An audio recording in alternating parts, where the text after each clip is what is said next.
ভাই, রমজানে মাছ কাটার আগে আপনি এই তিনটা জিনিস যদি না দেখেন তাহলে ঠকবেন।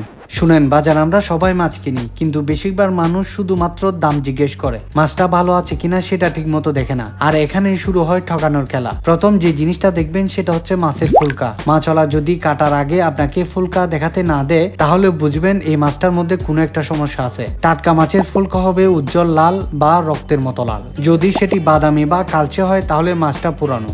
দ্বিতীয় যে জিনিসটা দেখবেন সেটি হচ্ছে চোখ। মাছের চোখ একদম পরিষ্কার আর একটু ফুলে থাকবে, কিন্তু যদি দেখেন চোখ ঢুকে গেছে, গোলা হয়ে গেছে বা সাদা আস্তরণ পড়েছে তাহলে বুঝবেন মাছটা ফ্রেশ না। তৃতীয় জিনিসটা হলো মাছের শরীরের শক্ত ভাব। হাত দিয়ে হালকা চাপ দিন, চাপ দিলে যদি গর্ত হয়ে যায় তাহলে বুঝবেন মাছটা বাছি। আর যদি গর্ত হওয়ার সঙ্গে সঙ্গে আগের মতো উঠে আসে তাহলে সেটা টাটকা। আরেকটা কথা মনে রাখবেন সেটি হচ্ছে গন্ধ। টাটকা মাছের গন্ধ হালকা বা সহনীয়। যদি তীব্র বাজে গন্ধ আসে তাহলে মাছটা যতই কম দামে হোক না কেন সেটা আপনি নিবেন না।